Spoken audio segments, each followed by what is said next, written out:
I see so a few people are still arriving here. Let's go ahead, and we are going to be recording this session. So if you need to go back and review anything, or you know someone who couldn't attend today, please let them know that this session will be recorded. Welcome to today's webinar. Today's Uninet webinar is in the Diagnose and Remedy series, and we'll take a look at common questions and topics within financials administration. I'm Robin Bell. I'm part of the Uninet University team, and my specialty is financials functionality. And I'll ask Stacy to help us out. Are we recording? Make sure we're recording. Yes, we are. Awesome. Okay, for today's webinar, if you experience any internet delays or a lag in response time, or something happens, your screen stops updating, please just try dropping off and re-entering the webinar. And I have Stacy Ricola, you just heard her a moment ago, part of our customer success team with me today. Hello, Stacy.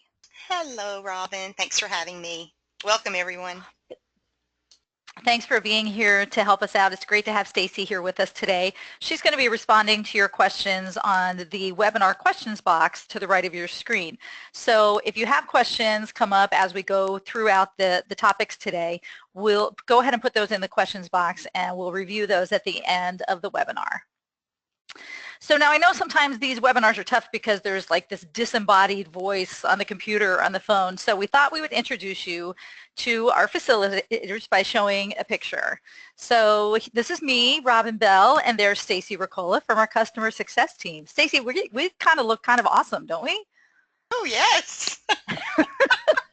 I think it's the lighting. There's very good lighting in those pictures. Nice hair. Ha ha ha ha. Just kidding, of course. So just think if you're paying attention. Here's the real Robin Bell and the real Stacy Ricola. Still looking good though, right? I think it helps sometimes to know who's talking since we're not using our webcams. So you can imagine our faces as we're going through. It's not too late. There's still a little bit of room available to attend our 2017 Uninet Champions Conference next week. The conference for 2017 is on the West Coast this year in San Diego at lovely Paradise Point. And there's a pre-conference training day on Wednesday the 17th with the full conference days on Thursday and Friday the 18th and 19th. So as you see the link on your screen there, you can find all of the information at unitchampions.com. So if you haven't registered, take those last couple of slots and go ahead and see us on the West Coast next week. So our agenda for today is pretty basic. We're going to review some common questions and issues and how to resolve them in financials administration, and then we're going to do Q&A at the end. That's it. Pretty simple. So in real life, not everything goes perfectly all the time, right? Well, at least not in my real life. There are times when things aren't working exactly as you expect them to. So we need to be good detectives and figure out or diagnose what's happening and why, and then remedy the issue, maybe with system configuration changes, maybe a process change, depending on the situation. So let's go ahead and take a look at our first scenario. The user sees that creating vendor invoices from employee expense reports is picking up most employees, but not all. What do you think the reason for this is? So we're going to ask you what your thoughts are, and we're going to launch our first poll. Stacy's going to help us by launching the first poll. So please pick from that what you think the best answer is. Why could I not be picking up everybody when I'm creating vendor invoices from my employee expense reports? So I'll give you a few minutes to read that and choose what you think is the best answer.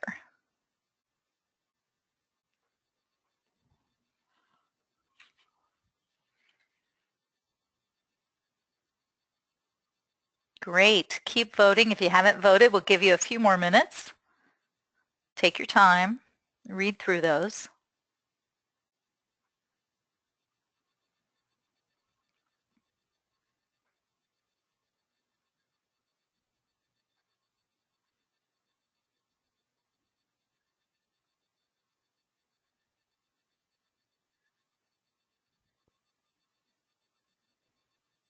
Great. Looks like we're getting a great response rate. 85% of the people so far have voted. Give you just another moment or so. See if anybody else wants to hop in and get their vote in. Okay, let's go ahead and close the poll, please, Stacy, and show the results. Okay, so it looks like, wow, you guys are mostly pretty evenly matched here on what you think the reasons are for what would prevent a user from creating vendor invoices. Awesome. Okay, so we're going to go through and take a look at these. Thank you, Stacy.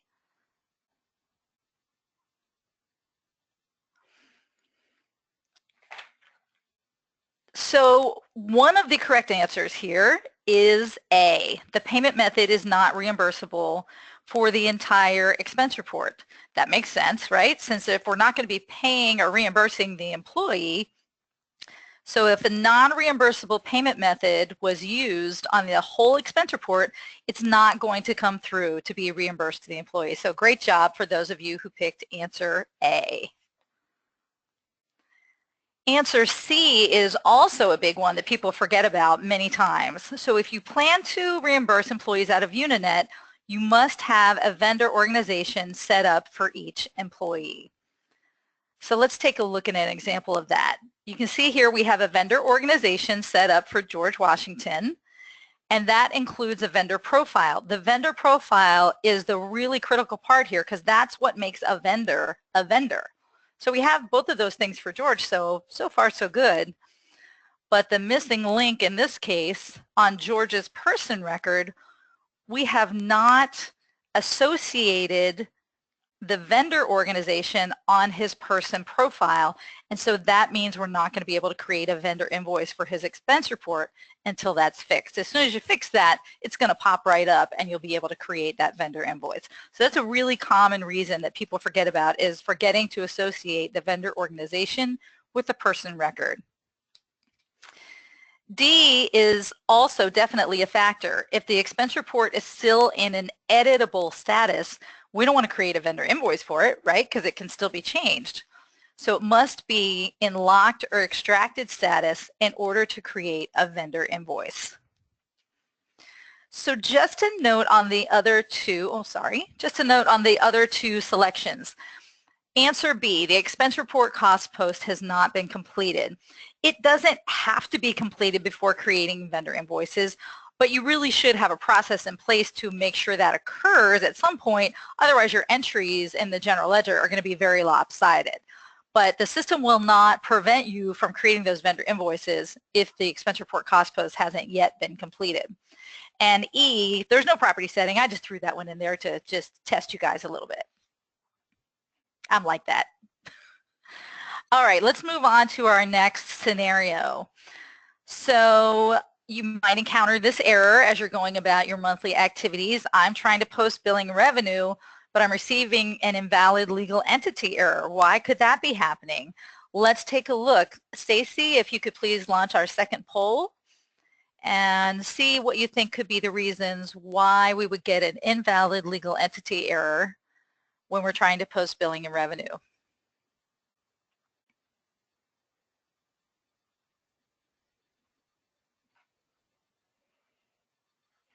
You guys are good.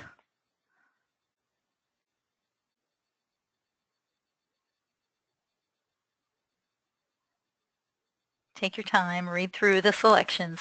Think what you think is the best answer there.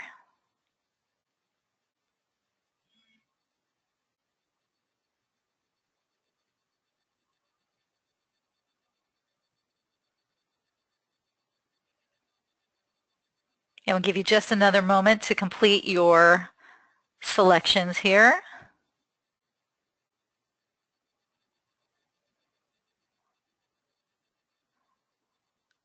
Good. It looks like we have almost 90% of people have voted. So let's go ahead and close this and let's show the results on this one.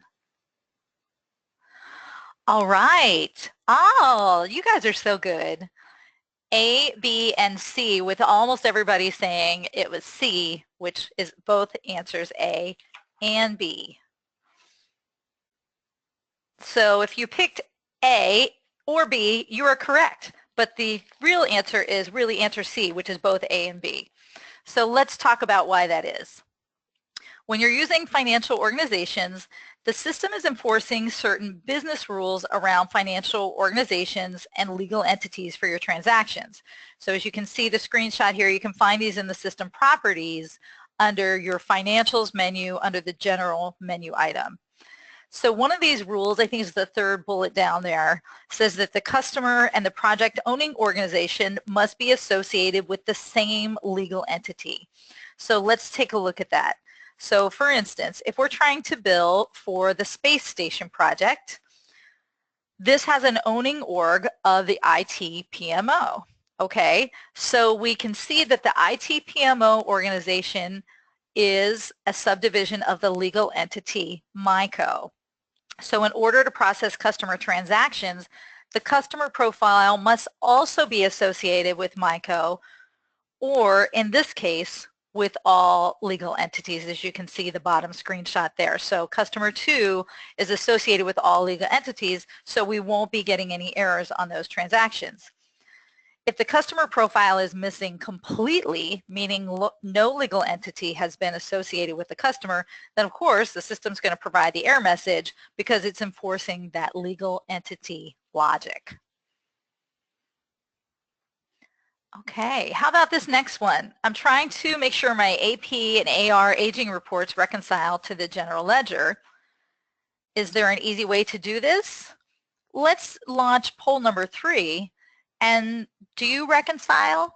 Does your company reconcile?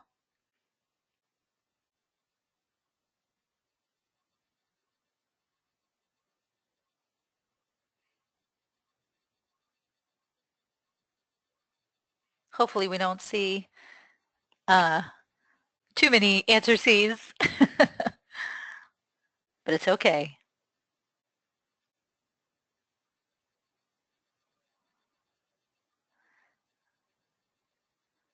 And getting a lot of votes in, that looks great.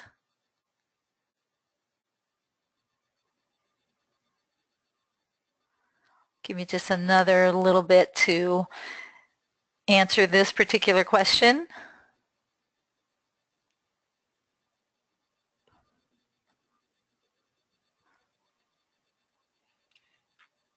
Okay, let's go ahead and close out this poll, please, Stacy, and let's show the results.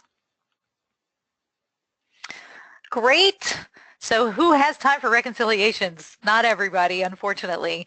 Most of you reconcile every month and some of you reconcile quarterly. Great. That's a great way to make sure that everything is in sync and you don't have anything kind of hanging out there. So thankfully in Uninet, we have some great reports that can help us reconcile. For AP, as an example, I would run the AP aging report. You can see I've highlighted the fiscal period for my criteria for the period that we're working with. I would run that report and then I would check that against our GL trial balance to see if the amount ties. Well, gosh, my aging report has an amount of 104 and my trial balance has an amount of 102. That's not good. Something's off. So I would have to dig in and do a little digging and see, you know, where that variance came from. As you may know, in 10.2, we came out with drill down capabilities from the GL trial balance. Anything in blue in Uninet, you can drill down, as you can see here. So I would drill down to the GL details report and I would find with my digging that somebody made a journal entry in a prior month during this fiscal year. That's what's causing my variance. So we can, you know, address that if we find any variances. So that's, I would say, the best way is to kind of compare those reports and then take a look into any details if you have a variance. And we would go through a similar process with AR. Here's a good one. You're looking at your data for the month. This never happens to anybody, right? You see something that you're not sure really is the right account. How do you go about finding the source of the account for that transaction? What's the first place I should check? So we're going to go on to poll number 4 now and see what's the first place you should check.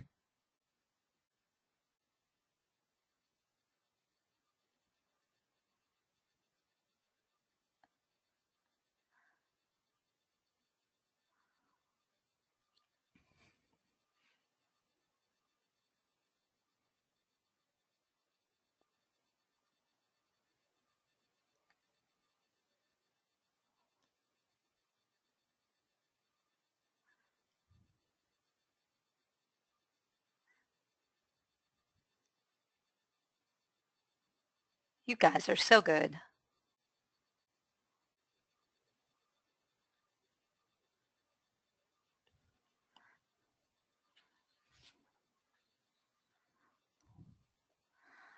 All right, looks like we've got most everybody has made a selection. Wow. Okay, most of you said the GL details. Some said the GL trial balance. Some said posting group setup. Depending on how you discovered the issue, you probably could start with any of those, but let's look at a particular scenario here. So you're not wrong if you said posting group. You're not wrong if you said GL details. Kind of in my scenario, I would probably be looking, top down first. So I would see an amount on the trial balance and say, huh, this doesn't look right. So in this particular case, something looks wonky. That's a technical term, by the way, wonky. I see a wonky amount in commercial revenue. I just wasn't expecting to see anything on that line item for this month. So I want to investigate. So again, you could drill down into the details and go to the GL details. And if you answer GL details, again, you're not wrong. You find the same information there, right? Just the detail piece of it. So when you click on that and you bring up that GL details report, that's going to show me the exact transactions that make up that dollar amount.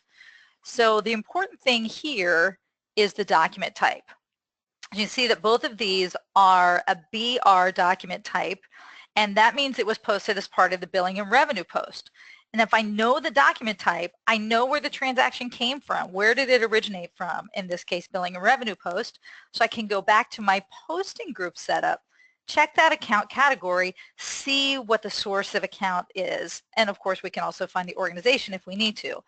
And that's kind of what the system does, in the posting groups, it identifies where to send things. And so we're going to kind of trace back, and just do something similar to what the system does. So the first thing we need to do is see which posting group was used for those two projects. So, because we might have more than one posting group that we're using. So in the project profile on the accounting tab is where we defined what posting group is used. So in this case, it's the default posting group. That's what pops in. If you don't set anything up, the default just pops in there. So, okay, great. So now let's go take a look at the posting group setup for our default posting group. So in the posting group, and some of you may be very familiar with this, some of you it may be a little newer, the account category, this column here, is a listing of all the posting processes in the system. So I can't add to this list. I can't subtract from this list. This is the area, it's kind of, we call it the command center or the traffic cop or whatever analogy you'd like to use there. And this is where we tell the system how to find the source of the organization and the account for all of our posting processes and all of our transactions. So the highlighted ones on your screen are related to the billing and revenue post and invoice completion. Okay, so just these particular ones are what we're going to be focusing on. Since this particular issue was with revenue, I'm going to look at the revenue criteria in our posting group. Our revenue account source type is variable, as you can see here. And so that means we want the system to use different criteria, kind of based on our situation and our setup for each transaction. The posting group is going to start on the right side of the screen and read right to left. And it's going to look for check marks on that line item. If a column has a check mark, it means the system's going to go to that source and look for an account. If it doesn't find an account, it's going to continue reading right to left and look for another check, and so on and so on. So in this example, the first check mark we see on the revenue line is the project column. So the system is going to look there first to see if it finds an account. So let's do what the system would do, and let's go look in the project profile. When we open up the project profile for one of our projects that was related in that transaction, we see an accounts option on the left menu. Clicking on that accounts menu item, we see we do have an account in the recognized revenue line, and so that was the account that was used on that transaction. If no account had been found here, it would have continued looking for check marks, and if no account is found anywhere, the user is going to receive an error when they're trying to post that transaction, whatever it may be, in this case, billing revenue. Now, is this the right account? Should this be the right account here? That's really up to you to decide. Does it need a change for, future transactions, or do I need to unpost, and then fix this and then repost it? That's going to be up to you to decide, what really is the right account that it should be. Okay. Moving on to our next scenario. Has this ever happened to you? You're in the middle of processing your system checks, getting ready to print them, some emergency happens, or you have a power outage or something, but now you can't seem to find those checks to finish out the processing. So where should I look first to find these checks that are kind of in limbo? Let's go ahead and take a look at poll number 5. Stacy has it up there for you. Where can I resume system check processing that was interrupted?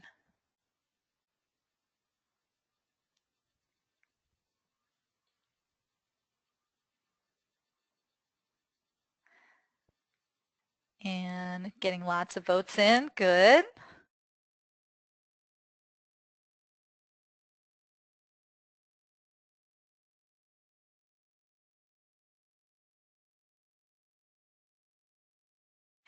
Give you just another moment to think about what's the best place or the only place you can go to resume system check processing.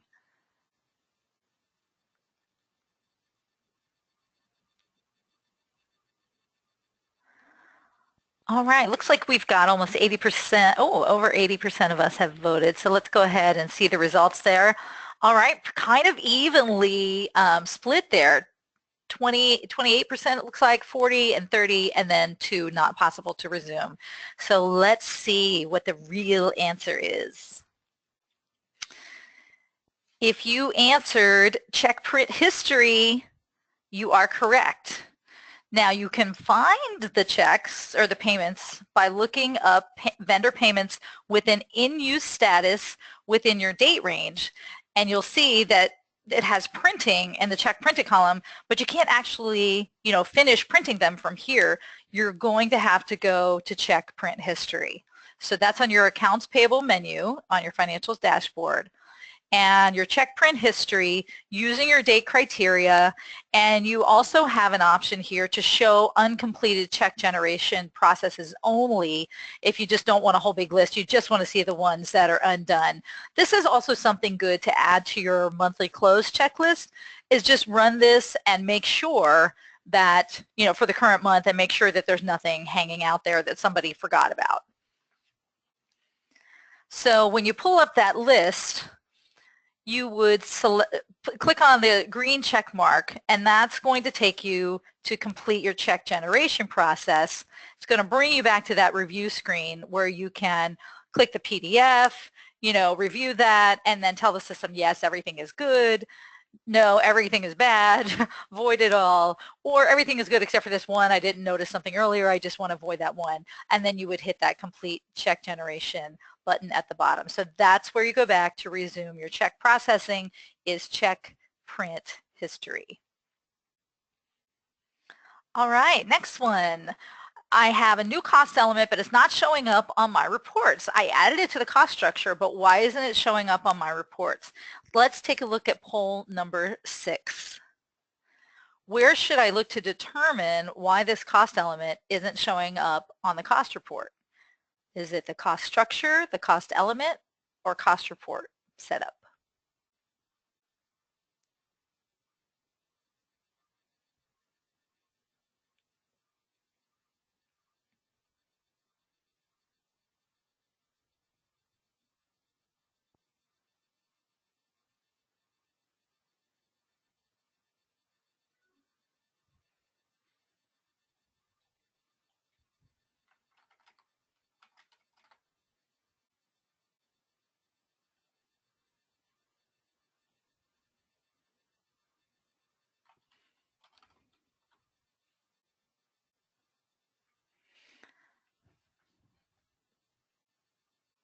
Okay, we'll give you just another moment. See some selections still coming in there.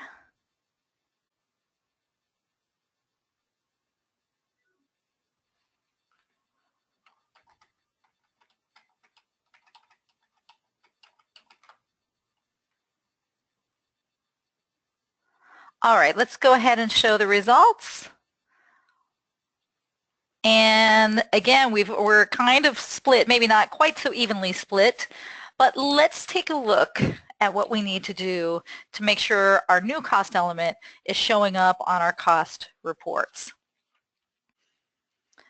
So, the user says they set up the labor cost element correctly and they updated the cost structure, but my motto is trust but verify. You want to trust people, they did what they said they did, but it's always good to verify. So trust but verify. Thank you, Bill Revere. The cost element, cost structure, cost report, let's go take a look at all of that. We want to double check, not that we don't believe them, but we just want to make sure our labor cost element has been created, and we can see here that it has. So we're good there. So then let's take a look at the cost structure. We see it's been added to the labor tab of our cost structure. That's good. And we've also included it on the indirect cost tab. Some people do, some people don't there, but we have verified that the cost structure looks like we think it should. So it's definitely probably missing then on the cost report definition. So you probably already know the information in our project accounting cost reports is defined in the cost report setup.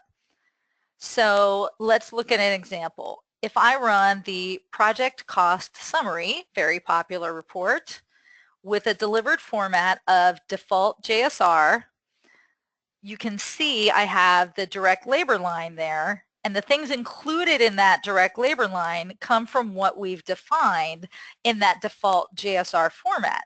That's found in our cost report setup. So everything that's contributing to that 3.8 million there, it comes from those 4 cost elements that we have given a label of direct labor. So in our default JSR definition, we can see the various elements as I just showed on that other screen and a separate line for subcontractor labor. So we would want to add in our new cost element for consulting labor so that we can also see those on the project cost summary report. So we could either add this as a line by itself, as you can see here, or, depending on how you want to see things, maybe you want to change the name of the subcontractor line to say, subcontractor and consulting labor, and then add both of those cost elements into one line. It really depends on how you want to see things.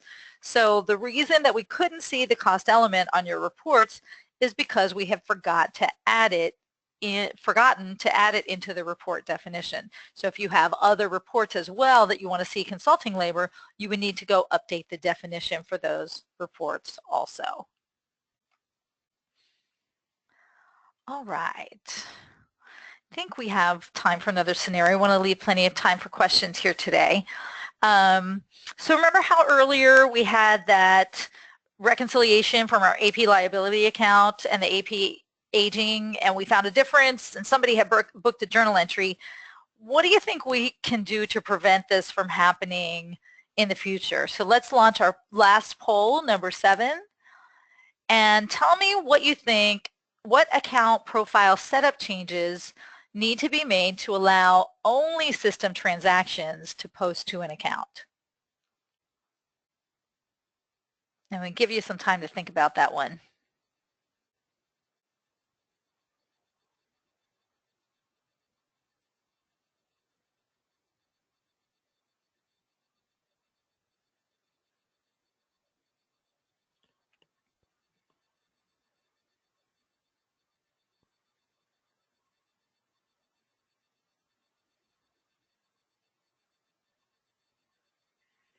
Okay, lots of people chiming in there. Take another moment and please make your selection. We want to only allow system transactions to post to an account, no manual transactions such as journal entries or vendor invoices.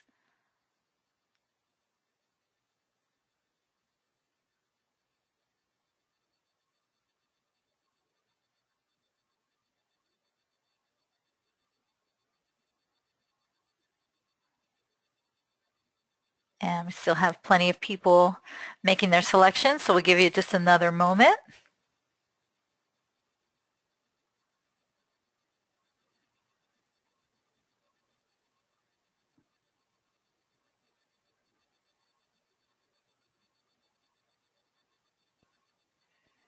Are you guys looking this up in the help docs before you make your selection? That's what I want to know because I can't see you, so I can't tell. It's more fun just to guess, right? Or if you know the answer for sure.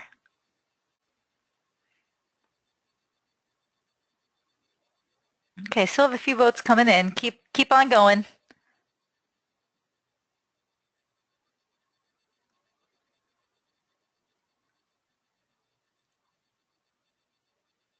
Okay, I think we've got most everybody has made their selection. So let's go ahead, take a look at the results.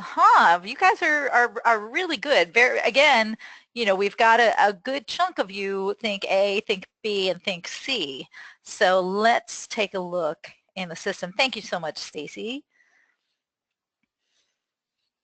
All right, in the account profile, if you selected answer B, which was check the transaction entry allowed and uncheck the active flag, let's take a look at that. So the transaction entry allowed box is exactly what it says. This is the checkbox that allows transactions, even if the active flag is unchecked. Say what? What are you talking about? Yes. Think of the active flag as active for manual entry. If this box is checked, you'll be able to type in the account code or a character string within the account name on a transaction such as a vendor invoice or a journal entry, and then that account will be available to use. It'll also be available if you use the wildcard, the %sign in those transactions, and you don't know the exact name, so you use the wildcard and you pull it up that way. If the active flag is not checked and the transaction entry allowed flag is checked, then the system will allow transactions where the account is used behind the scenes, maybe set up in your posting groups or on your expense type / project type setup, but it will not allow you to type it in. So again, think of the active flag as active for manual entry. So if we uncheck the active flag for this accounts payable liability account, but leave the transaction entry allowed flag checked, as you see on your screen, that will prevent any users from making journal entries to this account, but will still allow posting vendor invoices and payments because the posting group setup uses those accounts behind the scenes. Okay, I hope that covered kind of a good variety of scenarios for you. We are going to go ahead and take some questions. I promise to try to answer everything. I'll tell you that I don't know everything. So if there's something I don't know, off the top of my head, or something where we need to do a little more digging, where we need some more time, I may ask Stacy to take a note of it, and then we'll be sure to get back to you following the webinar with an answer. So Stacy, thank you so much for all of your help in keeping the polls going. How's our question box looking? Okay, we don't have very many questions, so if it's not too late for any of you that want to send any in. Okay, great. We just have one, so I'll ask you this one, Robin. Okay. Can you go over the best reports to run to complete monthly reconciliations? Yeah, let me go ahead and pull up my, oops, there it was. I just went right past it. Come back. There we go. Pull up my test environment here. There is a great KC entry out here. Let me go to the Knowledge Center. Sorry.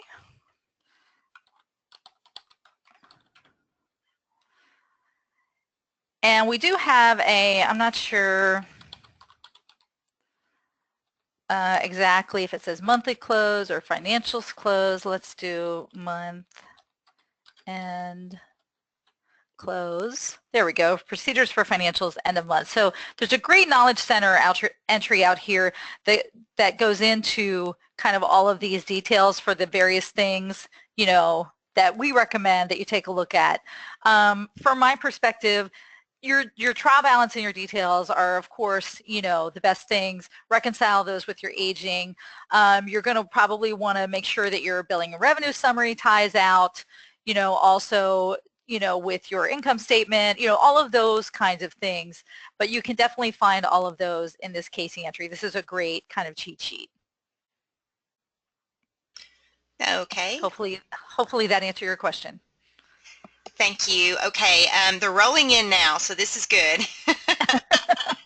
um, all right, so we have, there is a client who is also a vendor. We bill them sometimes and they bill us sometimes. So do I need to set up two organizations? You should be able to set up the same organization with a customer profile and a vendor profile. Now there's not going to be any netting that happens in the system. So you would bill them and you would pay them the full amounts that they owe you and you owe them, but you should be able to set up the same organization with both a customer and a vendor profile. Now, the only thing there, if you're using a naming convention such as customer, or we're using V down here as a naming convention for AP vendors just to make life easier, at a previous company and another system that shall remain nameless, we had that situation and we would do like a CV for them, I think, or something. So it really depends on how, your orgs are set up, but you can, you definitely should be able to set up your vendor. So I've got a vendor here and I should be able to also set up a customer profile for them. Next. Okay. Hopefully that answered your question. Okay, we have a lot of questions now, so I'll get started. If I create an invoice and wrote something off in error, is there a vendor invoice or a customer invoice? Well, is there any way to reverse that? And they don't specify. Okay, so usually you would, on a vendor invoice, if it's a vendor invoice, and maybe the person who asked that question can type in real quick if that was a vendor or customer. Okay. If it's a vendor invoice, or I guess it would be a customer because you're not going to write anything off on a vendor invoice, right? Unless, you have a credit or something that the vendor tells you, to reduce the amount. In that case, you would just put a negative amount in. So if that was a vendor invoice and you wanted to, do something like that with a credit, on the customer invoice, you have a couple options to do the write-off. When you are creating the invoice, you can write off an amount. Really, the only way to reverse that would be to uncomplete the invoice. Or you could void the invoice and completely redo it. Okay. And it was the customer invoice. Okay. Yeah, the audit trail will be there if you void the invoice and recreate it. If you uncomplete the invoice as if it never happened. And remember, what do I always say? If anybody's ever been in any of my classes, just because you can doesn't mean you should. Sometimes it is necessary, though. Okay, what do we have next? Okay, what if I have two different addresses for a vendor? Rather than manually changing the org address every time I need to alternate address, is there a way in the entry screen to select the addresses? That is a great suggestion. I have been asked that question before. Unfortunately, there is, at this moment, no way as you're entering the invoice to select from one of many addresses. You have to select your default address. So you see I have the remit to here. So this is what's going to pop up. But that's a great suggestion for suggestions@uninet.com to be able to kind of change that on the fly if I have more than one address. Oh, look, they're on fly away. Sorry. Suggestions@uninet.com on that one. Okay, I like it. Thank you. If we uncheck the active and leave the transactions allowed in AP and AR, then there will not be a need to reconcile the GL account to the aging report, correct? Shouldn't be. I would probably eyeball it, just in case somebody got in there and, did something and that, then flipped it back or something, trust but verify. But that is correct. There probably shouldn't be a need to do that. Trying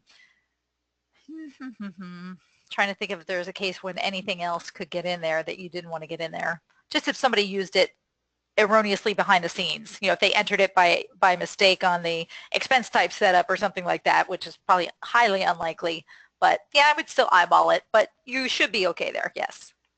Okay. Moving on screen 30, why not have Uninet edit the active line to read active for manual entry only? That I have been lobbying for that. Thank you for asking that question.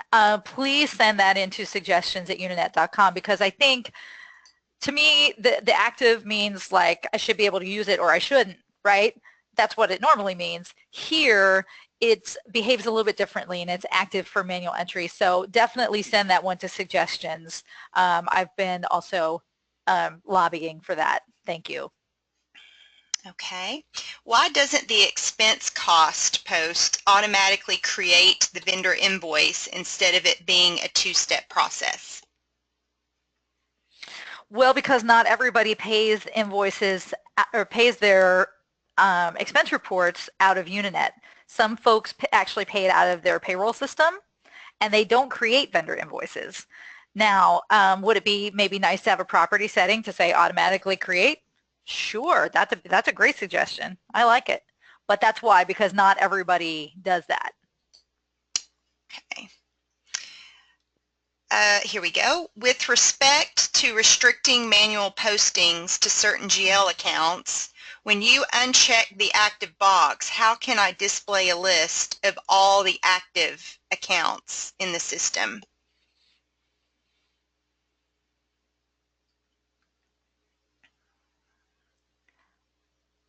So you have a checkbox on your search criteria to say include inactive accounts. And you could also export if you're an administrator. So I don't think I have any that are inactive, really. Active meaning like completely not used, I'm assuming. Here's your whether it's active at all in the system. So if you have an account that you're not using ever again, for whatever reason you've decided to merge it next year, you decided to merge dues in with dues and memberships or something, and so you're never going to use that dues account again, then you would maybe set an end date on it and inactivate it here. But I think that that's the best way. I'm not sure if that answered your question. Well, that's what he was talking about, was he has many inactive accounts that he no longer uses. Okay, yeah. Yeah, you could definitely also put the end date there, which will help prevent people from, so you can uncheck that. Uncheck the transaction entry allowed. Nobody's going to be able to post anything to it and or use the end date. Okay, thank you. Would voiding or uncompleting invoices that were written be an option if you are just discovering items on your GL details from prior months? Well, if there's been a payment applied against it, you're not going to be able to do it without unwinding the whole thing. So again, think very carefully before you anything, in my opinion. If you find something that's an error and there's been a payment already applied, you would have to uncomplete the payment, assuming you have your system property set to do so and you're a system administrator. You could uncomplete that payment and go back and uncomplete the invoice, and then depending on how far back the issue goes, you might have to unpost your billing revenue, but hopefully not. But yes, it's possible to do that if you find something, well after the fact. Okay, thank you. On screen 28, would step 2 be to also correct the total labor line to include subcontractors? So that was in our cost report. So we had our default JSR.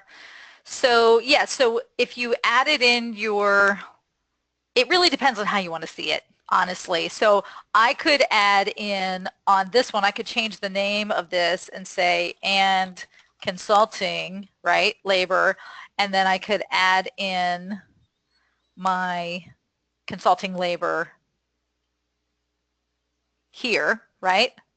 So I've got them both in one line, Or if I wanted to see it separately, I could get rid of that, undo what I just did, and then I could add it in as a separate line and call it consulting labor. So where'd it go? And then I'll move this to the top and then move it down where I want it. So move it down one and then down below subcontractor. So it just really depends on what you want to see. I hope that was what you were asking. If not, pop another question in there. I'll try to answer it. Okay, thank you, Robin. What is the difference between a GL account and a cost element? Okay, whew, that's a good one. All right, so the general ledger chart of accounts, which is all of your accounts here that your accounting team loves, and they use this every day. So this is a way of classifying things within your financial statement. So your revenue, your expenses, within your expenses, are they direct expenses? Are they G&A? And within G&A, is it travel? Is it, whatever else is in there? Okay, so this is a way of classifying for those. Now remember, we didn't have financials until July 2015. So prior to that, we had a way of grouping things together that is your cost elements. So this is what I call the building blocks for building your cost structure, and that is how things are billed out to your customers and grouped together for billing, and that's how they're also grouped together for your reporting. So the cost elements are kind of the building blocks that group different kinds of costs together. And a lot of times these are also linked to a general ledger code.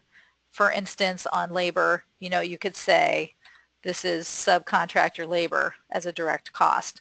So the cost elements are going to group things together and take them over to your project accounting cost reports, like we saw in that project summary report earlier with direct labor, right?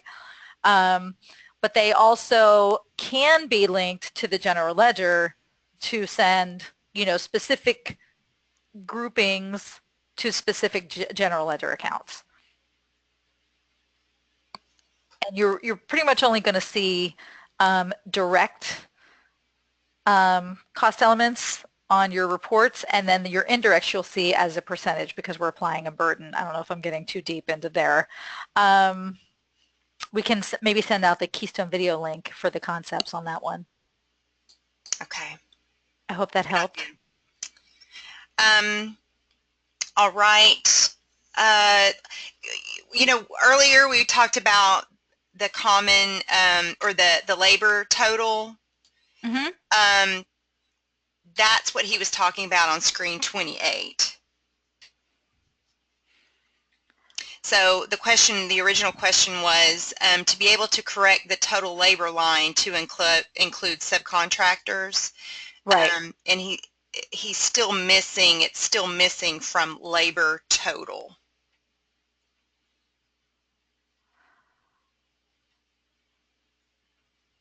So I don't know if you can follow that or not. So here, yeah, because I've changed, you can see I changed my cost report to add the consulting labor here. So it is being added in, or maybe I didn't add it into my labor. Oh, I see what you're saying. I see what you're saying. Yes, yes, yes, yes, yes. Sorry. Yes. So you would want to add it to your total here. Yes.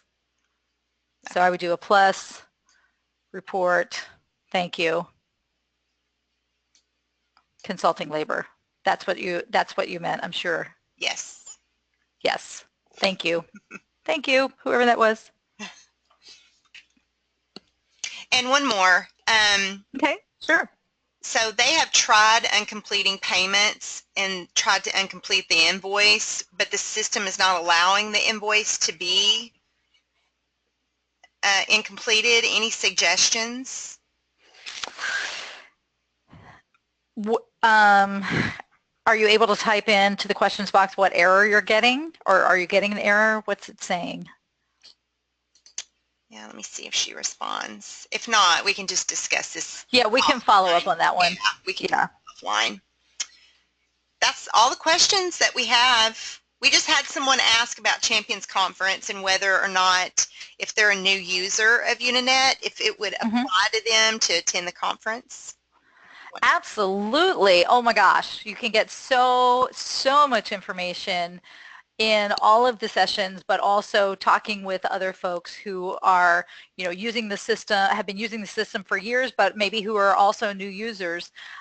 If you're a new user, I highly recommend the Foundations pre-conference day, because that's a full day class on all of the foundation stuff that you need as an administrator, and it's a great class taught by Gwen on our Uninet University team. So in addition to the conference days, I would highly recommend that, because that gives you a great foundation.